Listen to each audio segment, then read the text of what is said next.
My name is Kim Benedict A. Feliciano. My section is OL 22 and 40. What is burden of proof? Burden of proof is the responsibility of an individual or party to prove an assertion or claim that they have made.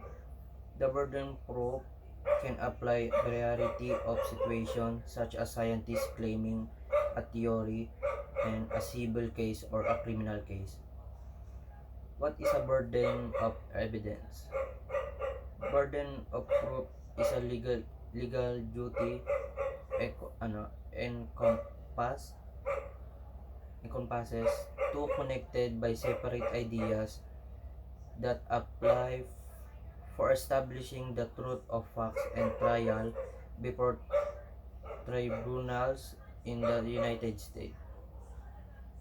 What is the difference between burden of proof and burden of evidence? This time, the burden of proof, the risk of non-persuasion remains with the plaintiff except as affirmative defense.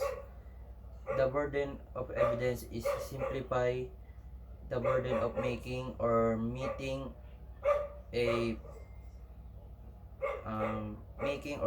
a prima facie case.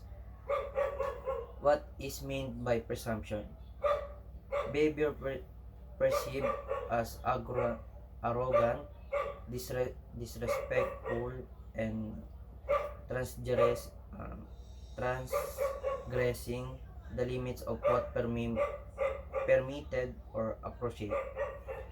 What are the two classes of presumption? There are two types of presumption. One is rebuttal presumption, two conclusive presumption. Give two example of conclusive presumption. In some states, when a couple is married and the wife gives birth, the presumption that the husband is the child father is a conclusive presumption regardless of how much evidence there is the contrary. Give at least 10 examples of disputable presumption. 1. A person is innocent of crime or wrong. 2. Unlawful act was done with an unlawful intent.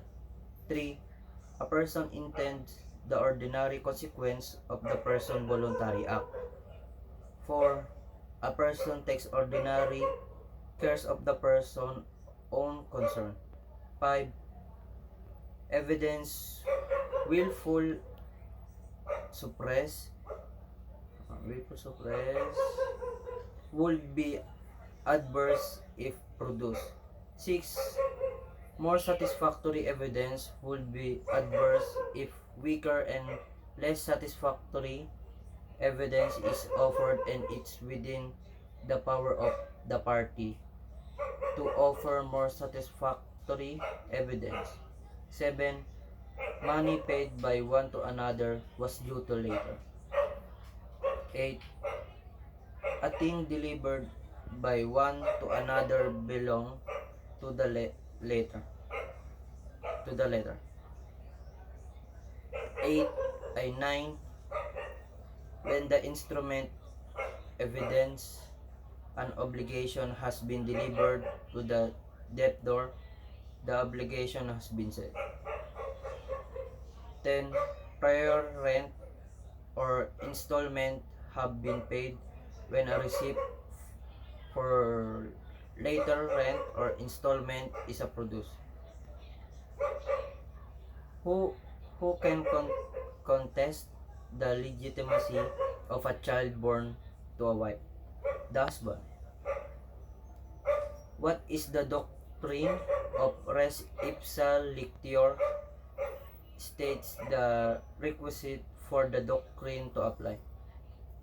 Res ipsa lictior is a rule of necessity and applies where evidence is absent or not readily available.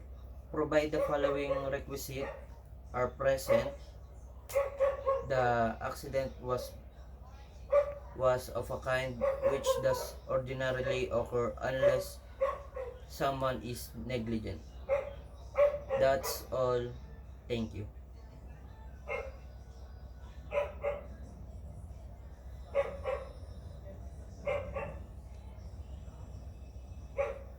Josh,